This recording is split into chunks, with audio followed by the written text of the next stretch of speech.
Hello everyone, welcome back to another class on a series of lectures on electromagnetism. And today's lecture happens to be the lecture number 18. Especially in the last class, we have seen a problem dealing with discrete charge distributions.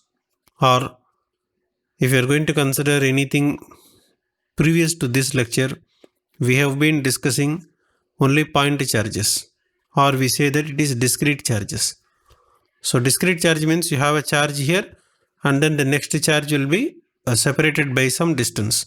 When you write Q1 here and Q2 here, there is a distance between Q1 and Q2. And such kind of situation is what is known as discrete charge. But suppose if the two of the charges are so close, so it is like this, for example, that the second charge is, so this is your first charge and that is your second charge. So the charges are so close to each other, you can't find any space between the two charges. So when it is so nicely distributed or so smoothly distributed, and then what happens is that you will be having a continuum. For example, if you have the first charge, second charge, third charge, fourth charge, fifth charge, and if you are going to add like this, you will be able to see a continuous line. See, this is the first charge, then you have a second charge, then you have a third charge, then a fourth one, then a fifth one. So it fills like this. And this kind of charges will be called continuous charge distribution. So we need to deal with both discrete situation and the continuous charge cases, because continuous charges are easily realizable if you are going to have a wire, for example, and it will be having 10 to the power of 23 electrons, and you cannot distinguish how far away each one is, because they will be freely available. And when you freeze them, even though it's freely available, now to deal with the electrostatics case, you have to be careful that this electron should not move. Okay, when you are considering a wire, for example, the electrons inside the wire will keep moving. So we don't want such moving charges right now for electrostatics. So one point that you have to remember is, even though you have several of these charges present in the wire, you have to make sure that they don't move. Okay, that is called, we have a system of charges that are frozen. So if you have a large number of charges of the order of say 1000, for example, then we can always do the summation saying that I equal to 1 to 1000. And what will you do this? What is that you are going to add them is the electric field. So we say that this is the total electric field that we will be getting. So electric field due to the I equal to 1 first charge, the electric field due to the second charge, and so on. And then you can do up to the 1000th charge. So 1000 charge we can consider, that's fine. But what happens when the number is so large? Suppose if you are going to have 10 to the power of 23 electrons are there. Now that number you cannot add like this. So therefore it is clear that when you are going to have large number of charges, then naturally what happens is this kind of a distance will be reducing. So when it reduces like that, it forms a continuous medium. And that is exactly that is why we call by the name continuous charge distribution. And in this particular case, what happens is we have to make a small modifications to the equation. Essentially, we are going to replace the summation by an integral. So when 1000 is becoming 10 to the power of 23, then what happens is the summation will be replaced by an integral. So this is for very large collection of charges, distributed in a continuous manner. And in this particular case, you may have large is fine for the summation, but they should be distributed in a discrete manner.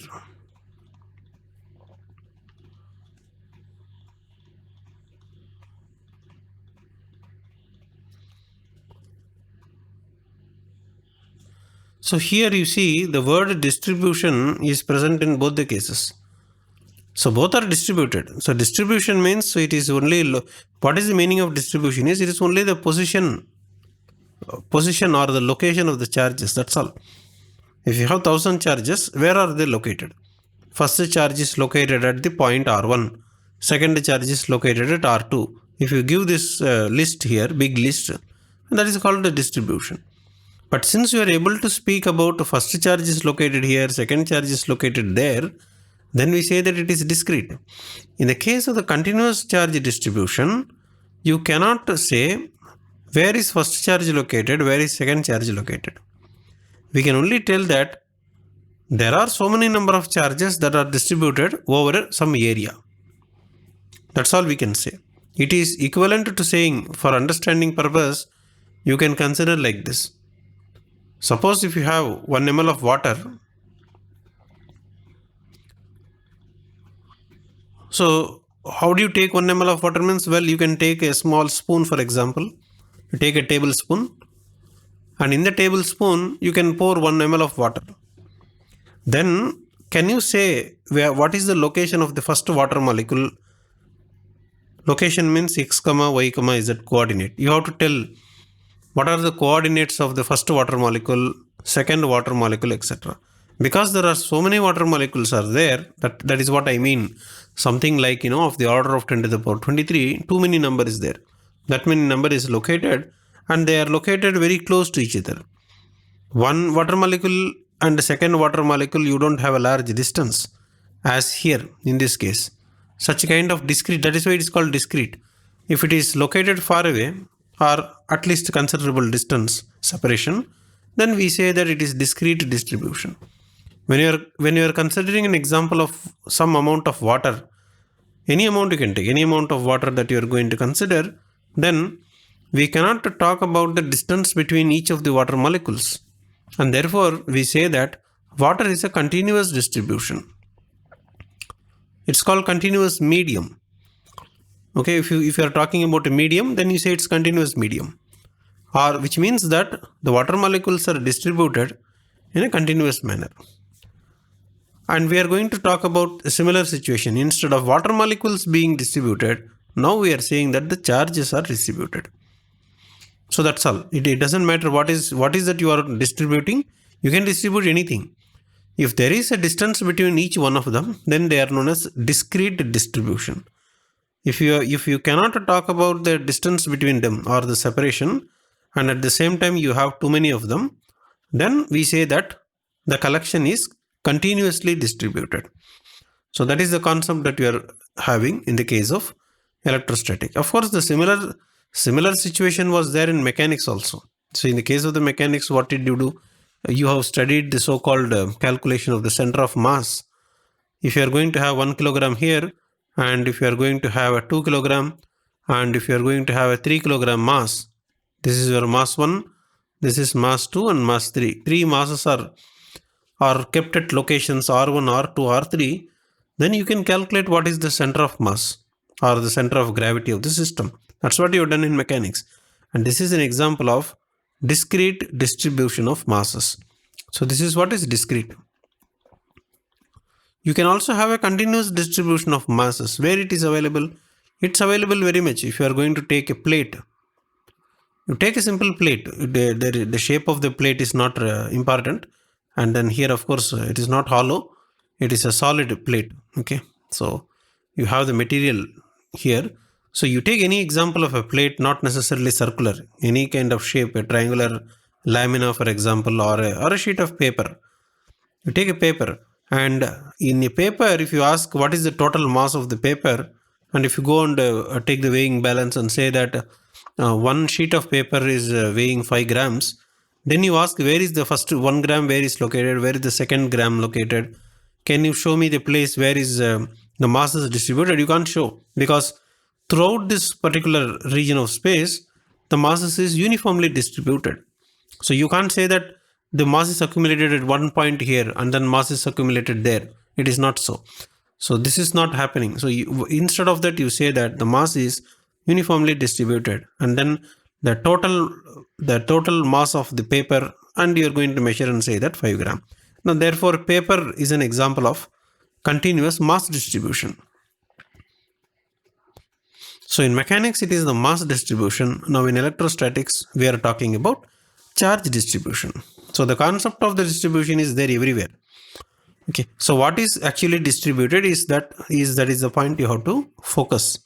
So now we are going to discuss if the charges are distributed in this particular manner, then how can we calculate the electric field? Because our aim is always there. Whenever charges are there, there is a consequence. So therefore, what will happen is you can consider, in order to deal the situation, we can consider three possible cases. The first one you can consider is linear charge density.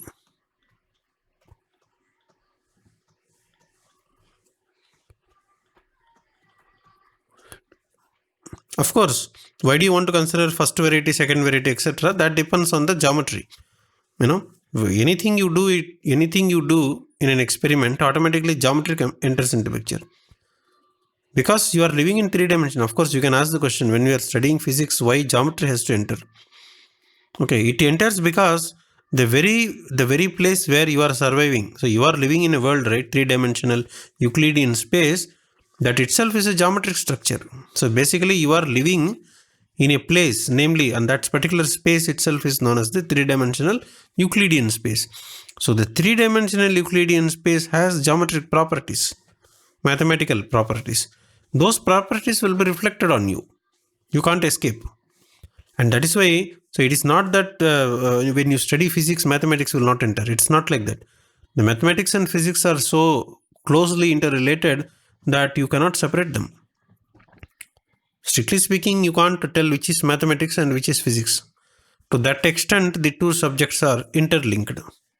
Okay, as I just now said, the very existence, we ourselves are existing in 3-dimensional Euclidean space, and therefore the geometrical properties of the Euclidean space will be reflected on us. And if you are going to perform an experiment in the laboratory, once again, the laboratory space is 3-dimensional Euclidean space. So that is why whatever you do, the mathematical properties, namely the geometrical properties, will be always reflected. It will be reflected in such a way that you yourself don't know, or you don't even realize it. Without realizing, these things will happen. So that's why we are now talking about linear charge density. So linear means along a line. So because in 3-dimension, when I am talking about 3-dimensional space, automatically one dimension is the x-axis. You just label them x. So along the x-axis alone, you can restrict the distribution to happen.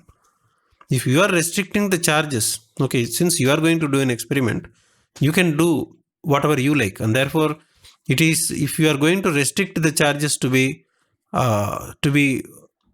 on a particular line, how you can restrict is by taking a straight wire. You take a rod whose thickness is this thickness should be very, very small. Otherwise, you cannot say it is 1-dimensional. So this kind of thickness is there. No? This thickness of the rod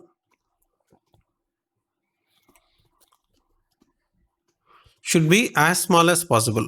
Now, the as small as possible is what we write approaching 0. So if the thickness of the rod is approaching 0, then we can rename a rod as a wire. Then a wire becomes thin wire, etc. So that's how you give the terminology. But ultimately, mathematically speaking, we say that the wire should not be very thick. Then the advantage is that it is corresponding to a 1-dimensional situation. Otherwise, if the wire itself is too thick, then it becomes a very thick rod. In which case, you have to understand it as a cylindrical object. And if you are going to consider it as a cylindrical object, automatically 3-dimensional geometry will come. So in order to restrict all the things to 1 dimension, our experiment should be in such a way that you are going to consider a thin wire, and on the thin wire, you are going to have the charges being distributed. So we say that this is your first charge, and that will be your second charge, etc. And large number of charges are there, and the number of charges we do not know. So this Qn, which we are going to say, is very large.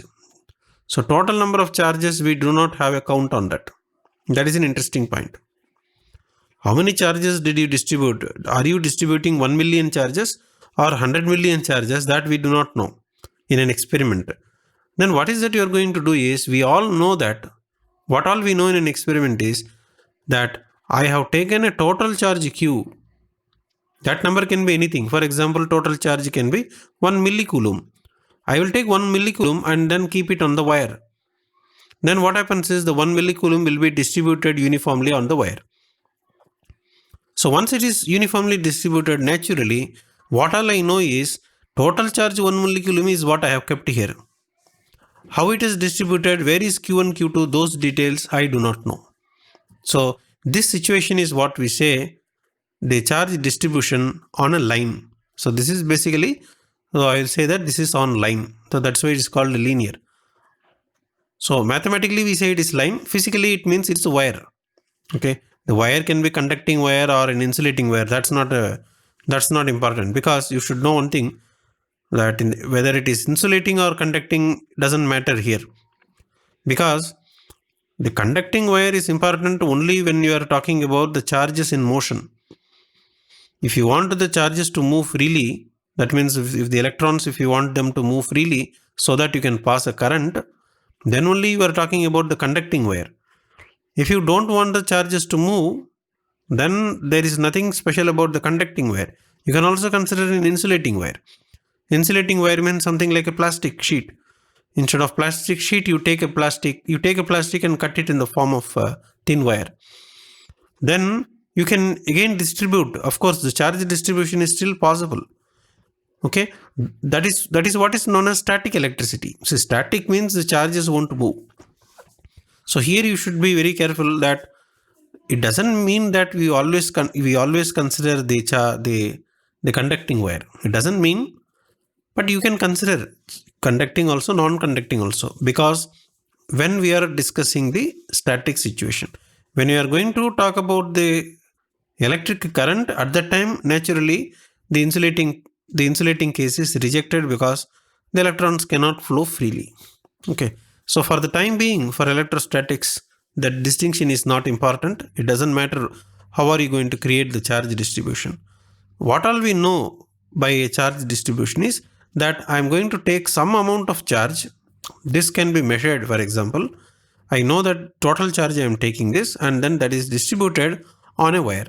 And when you say that when I am distributing it on a wire, you also know one additional information. What is that? Is the distance between these 2 points, and that is called the length of the wire. So what is known in addition to the Q is that the length is known, because you are only taking a wire and you are putting the 1 millicoulomb on this wire. So therefore you know two things are known. So we know total Q, that is known to you. We also know what is the length of the wire that we are taking. That's fine. But what we do not know, we do not know where is Q1. We do not know where is Q2. We don't know where is Qn. So all these into marks that I have put here is the information that we do not know. And what we know is I have put a tick here. And therefore what happens is, using these two information, what are the two information? I know the capital Q, that much charge I have taken, that I know. And I have taken it and then kept it on a wire of length L. And therefore I will put this ratio Q divided by L and give the name lambda. And this is what is known as the linear charge density.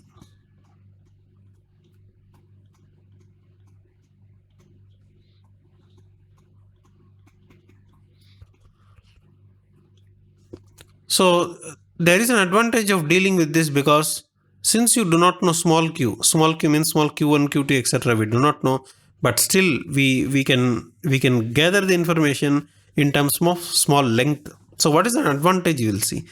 See, by writing this, what happens is, let me draw the diagram once again here. So this is the total L.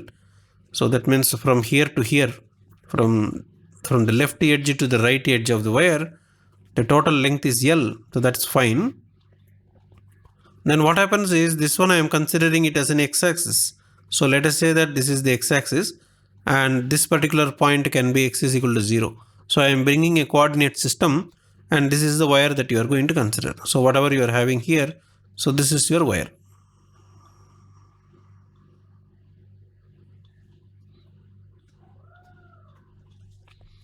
So what happens is that if you are going to consider like this, then you take any small length between them. So this is the small length. Now since this is an x-axis, you can write this as dx. then what happens? Dx will be very small, not so big. I have drawn it of the order of say 1 centimeter. Certainly, you know that the distance between these 2 points that I have shown is something approximately 1 centimeter. It cannot be so, so long. Dx should be so small. So small means it should again approach 0. That is why it is called a differential length. And then many of these dx's you have to add up, and then you will be getting the total L. So therefore, what happens is by writing like this, what you can do is that if I want to know what is the small amount of charge that is present, so I will write down this dq here. So let me explain what is this dq I am writing. So this is your dx. What is dx? Dx is the very small distance or very small length, which is a portion of the original rod. This is your original rod that you have. In this original rod, dx is the very small portion. In this very small portion, so you ask the question, on this length dx, comma, how much charge is there?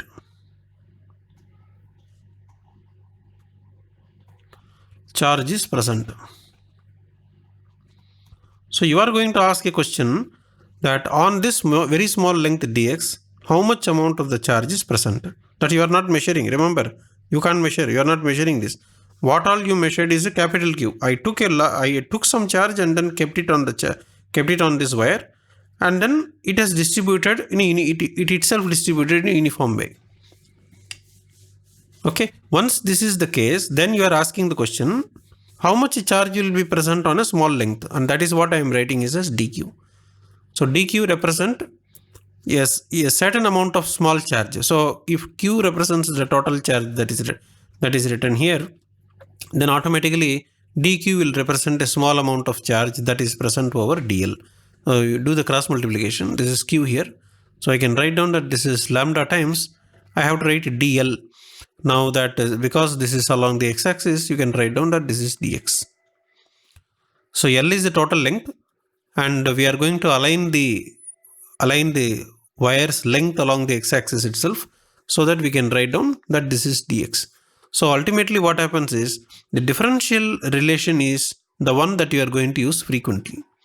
This is the basic definition. That's fine. So this is how you define, first of all, that the total charge divided by the total length will give you lambda. Because these two are constant, lambda has to be a constant.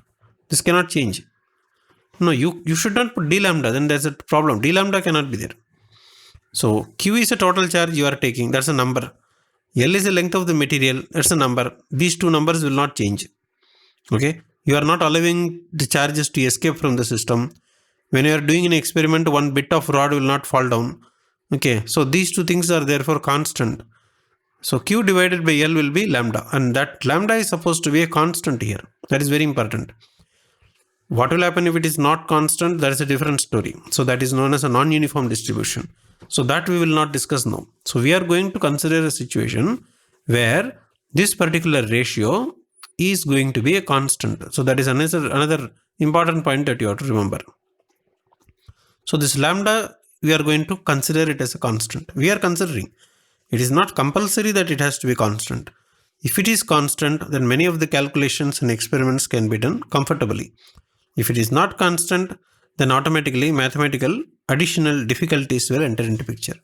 The integration becomes complicated. That is what will happen. So once we have this kind of situation, we can write down dq equal to lambda times dx.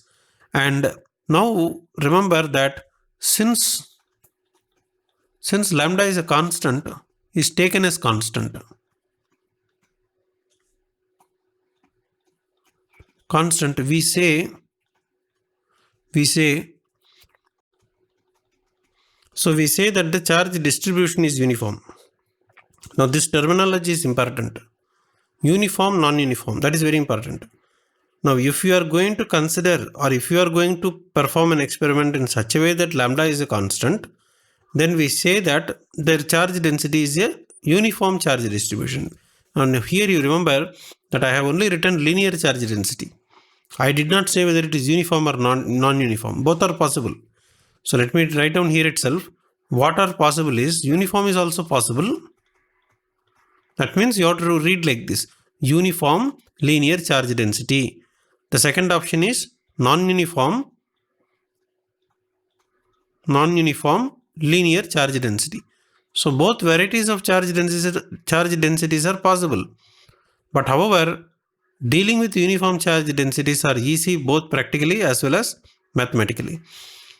You can always do with non-uniform charge density, in which case the integration becomes complicated.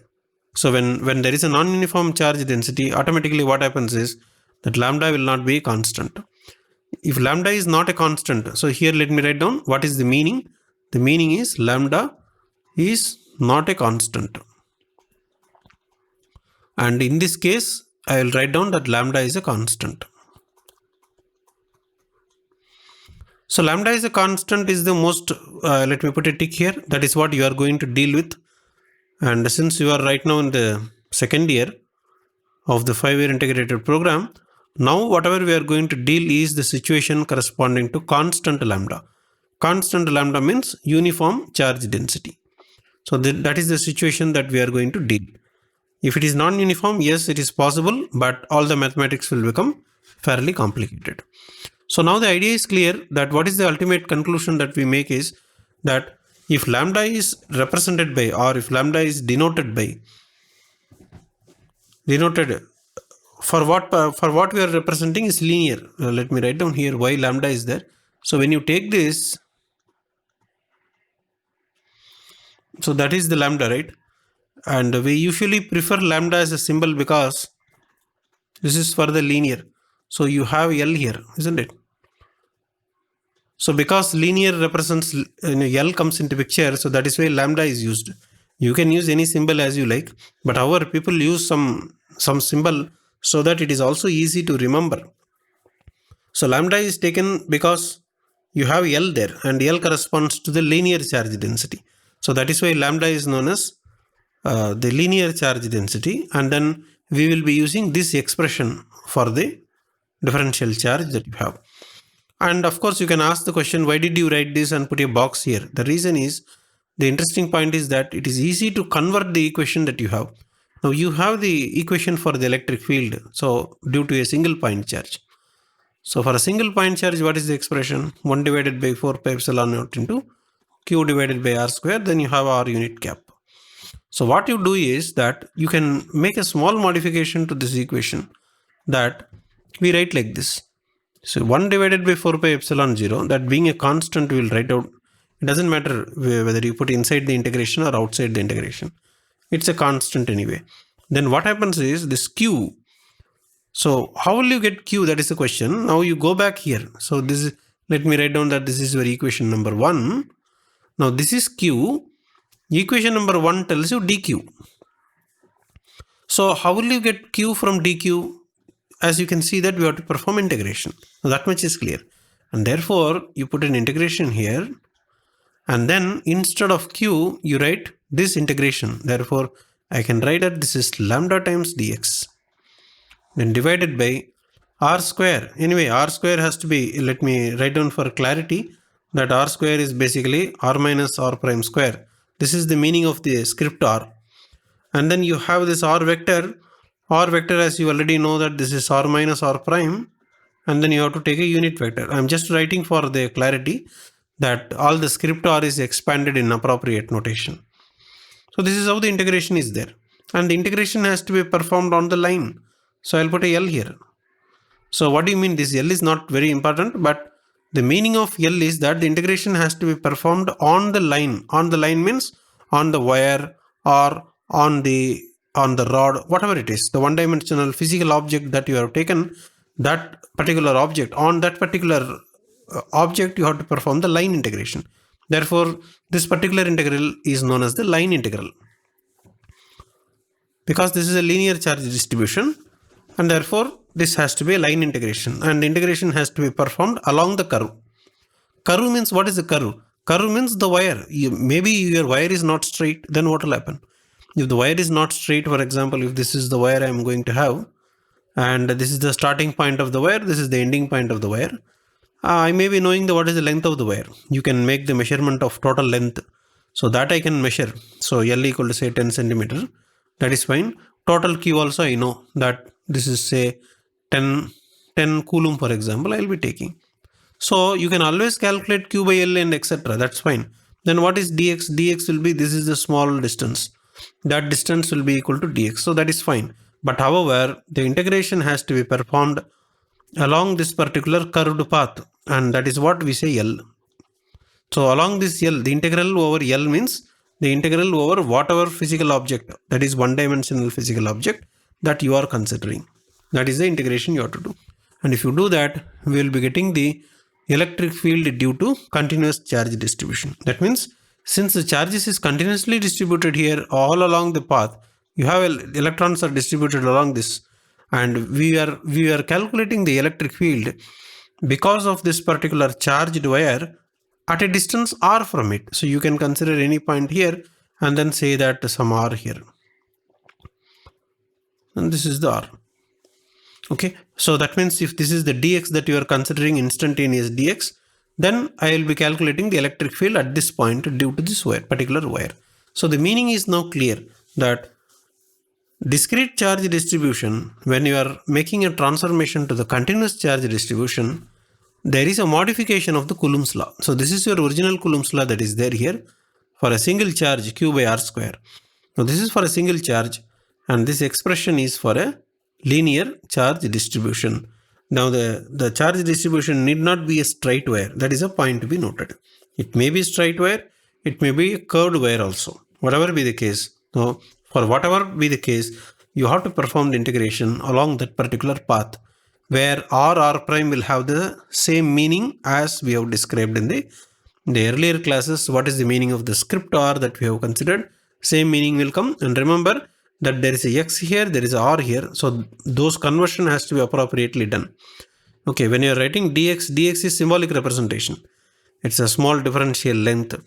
But whether you are going to convert x in terms of r or r in terms of x, those conversions has to be taken care when you are doing the actual calculation.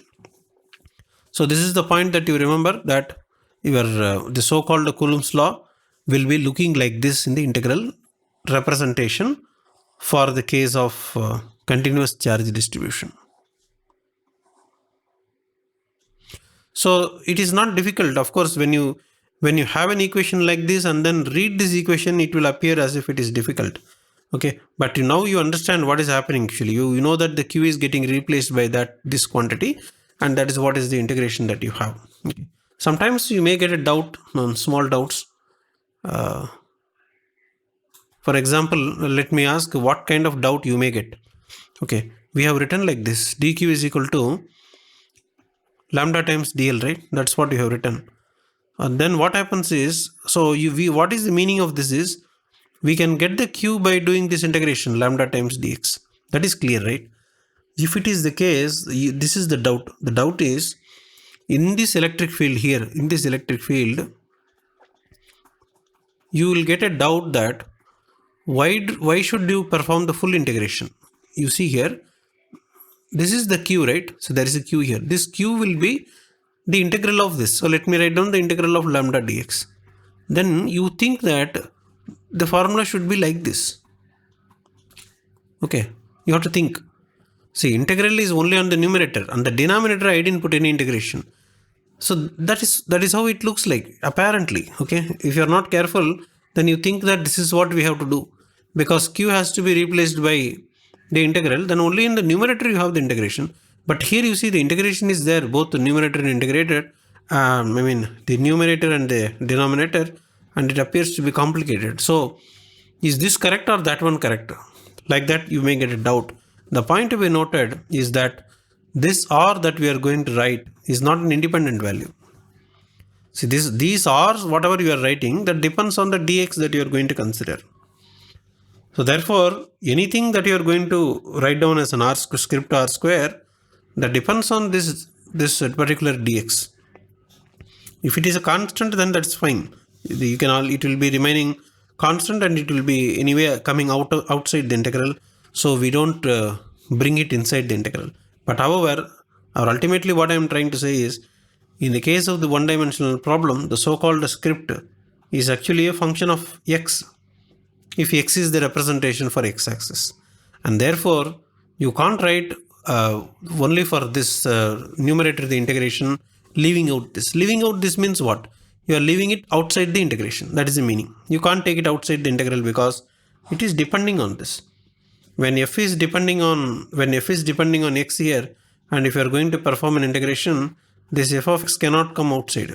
You can't bring outside. That is exactly the same reason. This r is a function of x now, and it cannot come outside the integration, and therefore the integral is actually to be there for everything. Total integration should be there. So that is what is written down here. So sometimes some doubt like this may come, so I am giving this explanation.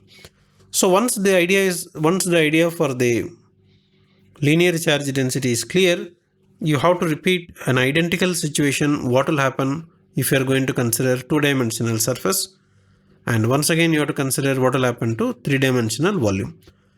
And it is only a matter of writing two lines. Okay, there is nothing special because of 2 dimension and 3 dimension. It is only you are going to write down the equation corresponding to the surface and the volume. The equation is going to look identically the same. There is no difference between a linear charge density and a surface. The only difference comes because the integration is a surface though. That is the difference.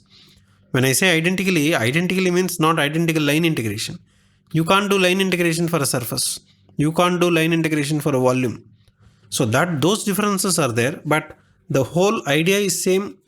The placement of the integral is same, and then we'll have to write down the dq here. Those things has to be taken in a similar manner. That's what we are going to do now. So coming to the second case, namely the surface charge density, all the physical concepts remain same.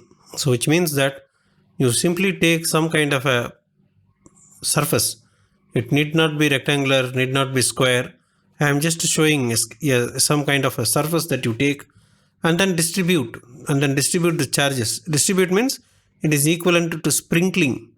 Suppose if you take a liquid spray, take the spray and then spray it on a surface. Now you can't show where is the first dot, second dot distance between them, because the surface will become uniformly wet.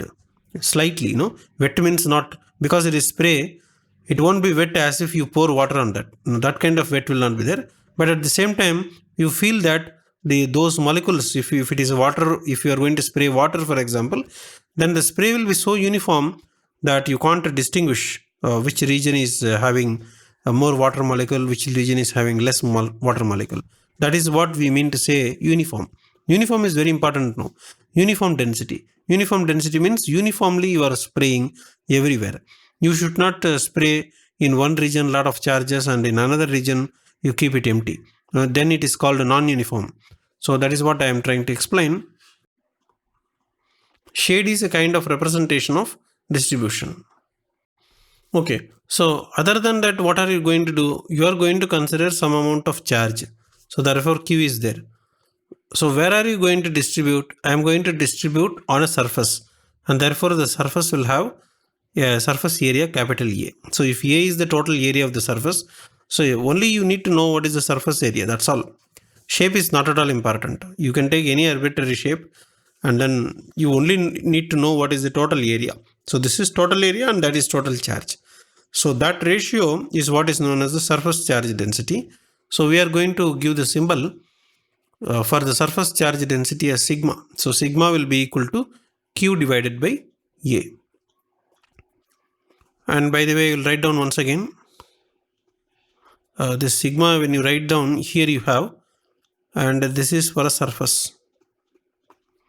Because we are talking about the surface charge density, you have the S here. Okay. So that is the reason why people prefer sigma for this particular situation. Okay, we can give any symbol, but sigma means the moment you see sigma, automatically you understand that we are distributing the charges on a surface. That kind of understanding will come, and therefore it is also easy to remember. That is the reason. And once you have this expression sigma is equal to Q by A, and this is for the total charge. Suppose if you are going to consider a small area, I will put a small circle here. So when I am going to put a small circle, the circle will have a small area. So that small area can be written down as dA. dA will be the small area. Then in that small area, how much charge will be there? The entire charge will not be there, isn't it? So therefore, some small charge will be there, that will be dq. So this ratio is also sigma. You should remember one thing, that when we write dq by dA, this cannot be d sigma. Don't get that confusion will not be there. So when we write, when q by A becomes dq by dA, you should not think that sigma also becomes d sigma. This doesn't happen, because you are going to do a uniform distribution. Uniform distribution means, suppose if you are going to consider, once again I will go to the line distribution so that it is easy to understand. You see, this is a linear distribution, and let me, so if you are going to consider one length, so this is one bit of length I will consider, and let us say that this is something like 1 centimeter. In 1 centimeter, how many charges are there you are measuring? And for convenience, I have put dots here. One dot here, second dot here, third dot here. And you say that 3 Qs are there. So if you are going to say, then similar 1 centimeter, if you are going to put another place, another 1 centimeter, if you are going to make exactly, again you should have 3 of them. So that means I will be measuring 1, 2, 3 of them. So again 3 Qs will be there. So that means, what is the meaning that I want to explain to you is that if you take any bit of this particular wire whose length is 1 centimeter, anywhere on the length, okay, it doesn't matter whether it is left side or the center region of the wire or the right side edge of the wire, let it be any part of the wire. If I am going to consider 1 centimeter length, you should always get 3 charges, or we say that 3 Qs. If you are going to get like that, it's an example I am telling. Wherever you go, it is 3Q, 3Q, 3Q, and that is what is known as a uniform. And if it is the case, what happens is, there is no concept of d of that. So you don't have d lambda, isn't it? So there is only lambda. Lambda is what is 3. That is the meaning. Lambda is 3. So what is the 3 that you are going to get over one length, 1 centimeter distance? So that is the meaning. So if this circle is drawn here, for example, the same circle is drawn in this region, and if you measure how much is the charge density, once again you will have the same sigma. So sigma is a constant number that will be there in every small circular regions, and then if the total of them will be given by the total Q divided by total A. Therefore, when we are writing dq by dA on the right side, left side cannot become dq, I mean d sigma. So therefore, the concept of d sigma is not there. So that is the point I am trying to explain. So let me erase this portion. Okay, so finally what we have is, from this expression we can write down that dq is written as sigma times dA, which means that I can get the total charge by the appropriate integration, sigma times dA. But this is the main result that you should remember, because we are going to replace this kind of expression in the Coulomb's law. So once you have this expression, then what will happen to the Coulomb's law is 1 divided by 4 pi epsilon 0. You have Q divided by R square, then you have an R cap. So the integration is therefore now, this 1 divided by 4 pi epsilon 0 being constant, you write it here. The integral is now a surface integration. So I will write down that this integral over S here, because you are going to consider area. So which means in this particular diagram, for example, you have to sweep all the area that is there like this. Which means, how do you sweep all the area? You have to travel in the x direction, then you have to move along the y direction, go to the left side, then go along the y direction, come to the right side. So like this you are sweeping. Sweeping means left and right. Not only that, you should also travel in this direction, so that you will be covering the entire region. Therefore, basically the integration is a surface integral, and essentially surface integral means double integral. So this is very important. Double integral doesn't mean that you have to put 2 times integration. That is not always compulsory. The moment you say yes, it is surface integral. But when you are actually evaluating, you have to evaluate one for x direction and one for y direction. So that clarity should be there. Sometimes you may not be clear about it. So remember that you don't have to write a double integral every time. You don't have to write like this.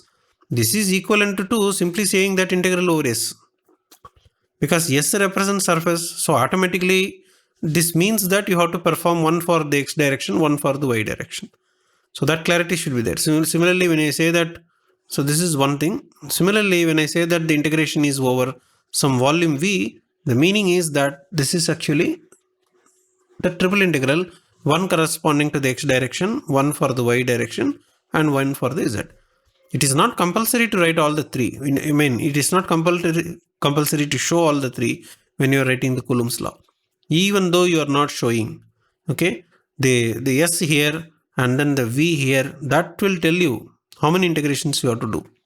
So that is very important concept. Just because only one integral is there, you should not say it is line integral. That is not the idea.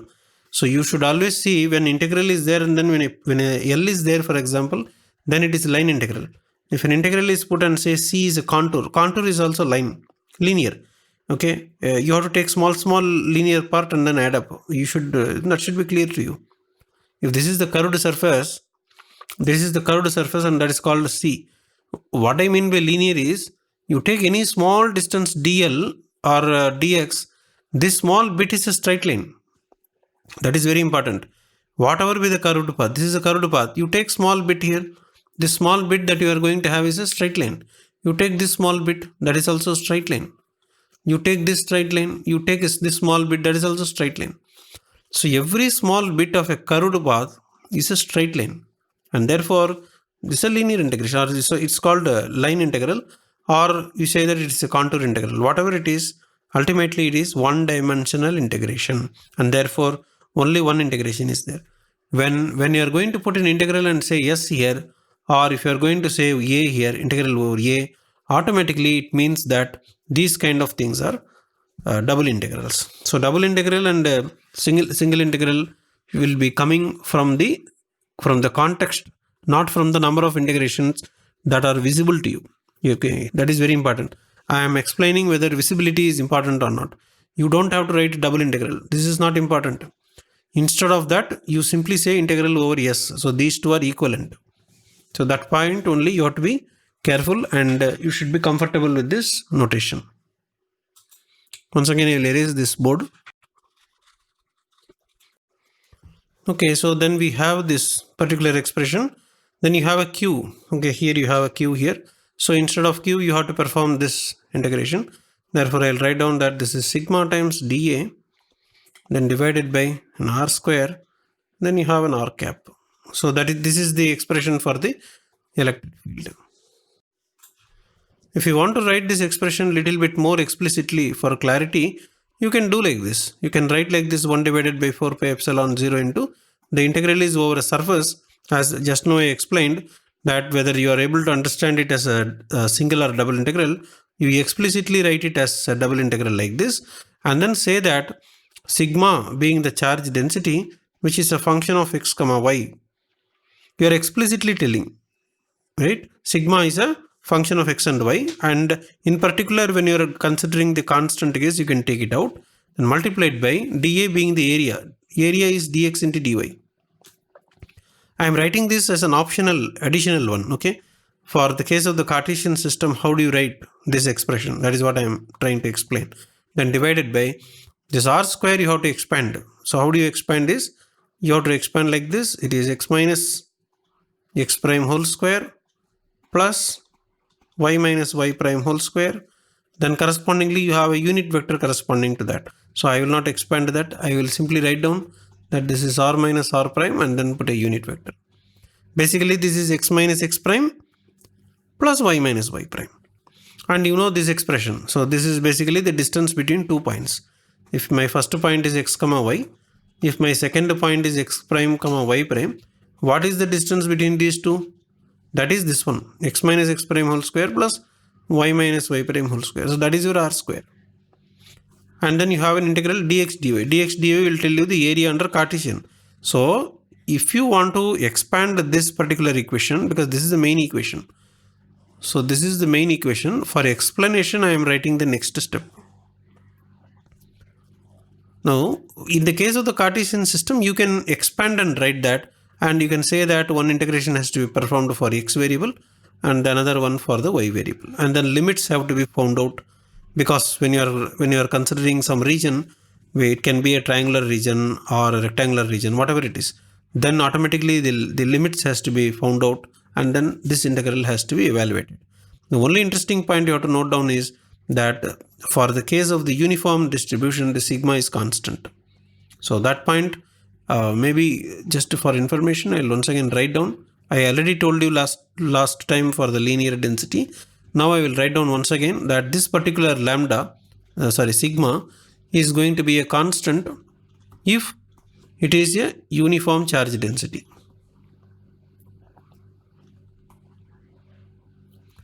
What is the meaning of that? The meaning is the sigma need not stay inside the integration. That is why I am explaining. The sigma can be taken outside the integral and then perform the integration. So that is why I have been emphasizing what is the advantage of uniform. Whenever you have a uniform charge density, it is always possible to take the sigma outside the integration, and therefore the integral becomes simple. If you are also going to keep the sigma inside, then it is going to be more difficult. Okay, that is where the difficulty comes. So remember, this is not the one final expression. I am not saying this one. This is the final expression where the electric field is given, and specifically for Cartesian you have to write like this. If you are going to move to polar coordinate system, you can't write dx dy. You have to write down dr d theta. So those changes are automatically come. Then you have to appropriately modify x and y will not be there. You have to change. And similarly, here you have to do r integration, and this is for the theta variable, this one. So all these things will change when you are going to deal with a different coordinate system. Therefore, this one which I am putting a tick here is a suitable representation which is independent of a coordinate system. So depending on the coordinate system, you can always perform this kind of expansion and then show, at that time you can show the double integral. That's why I am explaining. For the prime being, you don't have to put double integral here. Instead of that, you only show only one integration and write down S here, where S represents the surface on which the charge is distributed. What surface, you have to be clear. What type of surface it is that surface on which the charge is distributed. On that surface only you have to do integration. So that is the meaning. So coming to the volume charge density, once these ideas is clear, then it is a matter of writing down a similar expression. The symbol for the volume charge density is rho. Rho is the symbol. You remember that the lambda is for the linear charge density, sigma for the surface charge density, rho for the volume charge density. And the other concept is same. You are going to take a total charge Q and then you are going to distribute over the entire volume of an object. So therefore the total volume of the object will be V. So basically you are going to consider some kind of an object which is not necessary. It is not necessary to have a particular shape for that. But only thing is that this is supposed to be a solid object, not a planar object. Okay. So when you are going to show you can always show some kind of a shading here in order to say that it is distributed. So that is one thing. The second thing is that this has to be also understood that this is some kind of a solid object that you are having. By solid object, what I mean is it's a 3D. That is the meaning of solid object. If I'm saying planar object, 2D. Okay. Linear object means just one-dimensional wire-like material. So that is an idea that you are going to have any kind of three-dimensional physical object into which when you are going to distribute the charges, once again I am emphasizing, when you are distributing, the charges should not stay only on the surface. If the charges are going to stay only on the surface of the three-dimensional object, then this is not correct. Then this is not volume charge density. You have to make sure that the charges are distributed in the interior of the solid object also. It is like, the difference between the what you call the table tennis ball and what you call the cork ball, cricket ball. In the cricket ball, if you break the cricket ball into two halves, you can see that the mass is distributed in the interior also. Until the center of the ball, you have the mass. Okay, any bit but however, in the case of the table tennis ball, for example, if you break it, it is a shell. Only the outer surface will be there. Inside, nothing will be there. So you should not consider the case of the table tennis ball. Okay, that is what exactly I mean to say. The charge has to be distributed in the interior also.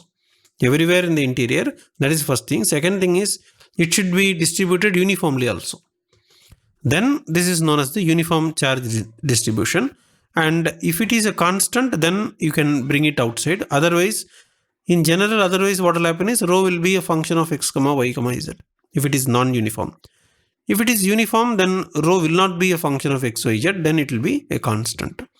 So therefore, in general, we can write like this. This is also equal to dq divided by dv, because you can always write the differential corresponding to this, whereas the rho will remain as such. And therefore, we write that the integral of the rho times dv can be written for the q. Okay, so let me write down the integral dq like this, and that gives you the electric field can be written like this. E of r vector can be written as 1 divided by 4 pi epsilon naught. The integral over v, which means that this is actually a triple integration.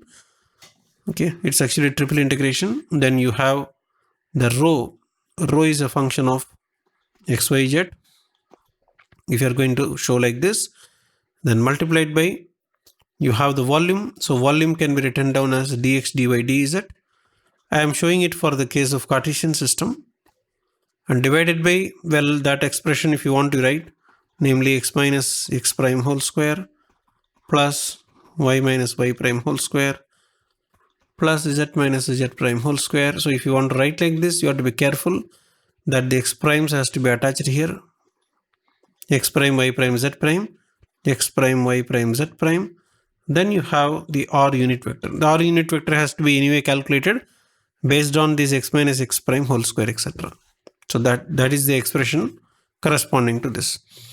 And you should not suddenly get confused with the prime notation here, because primes are written here, and for this one there is no prime. See here, for this there is no prime. So this concept I already explained in some of the previous lecture, that we have to attach the primes only for the region where charges are present. This is very important. This is the usual notation in the case of the electromagnetism. In which region charges is present, in that region you attach a prime. Okay, so that means this is the region where the charges are present. So any point that you are going to show here, this particular point will be x prime comma y prime comma z prime, because in this region charges are present. Therefore, all the coordinates will have primes to that. But suppose if you are going to consider a point here, this is another point. This point doesn't have charge because charges are there here only. Here, no charges are there. Therefore, the point will be represented without prime. That means x comma y comma z.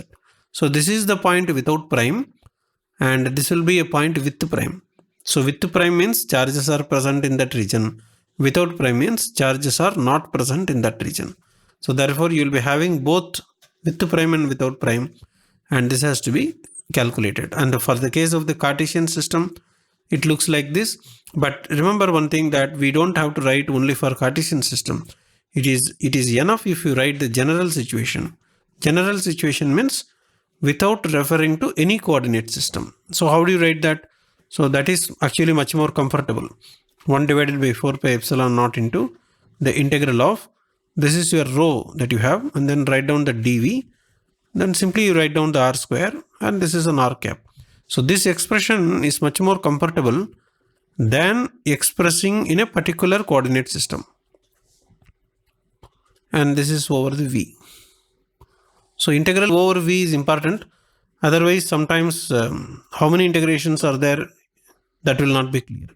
So we explicitly write down that the integral is over the volume here, which means that here we have to write down 3 integrals, because here you have x prime, y prime, z prime. Naturally, this integral has to be a triple integration. That is the meaning.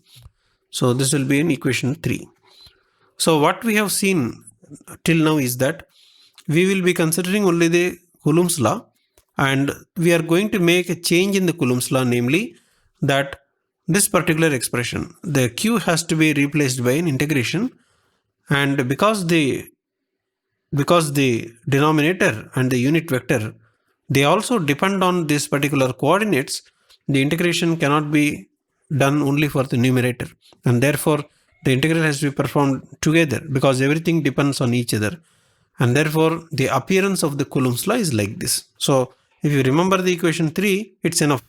You can always convert Instead of saying triple integral, you say double integral for the case of 2D. You put a single integral for the case of linear. So it is comfortable if you remember only one equation, namely equation number 3. You can always go back to equation number 2 and equation number 1 corresponding to the surface case and for the linear charge density case. Okay, so the symbols are clear that we are going to use the symbol lambda for the linear charge density, sigma for the surface charge density, and rho for the volume charge density.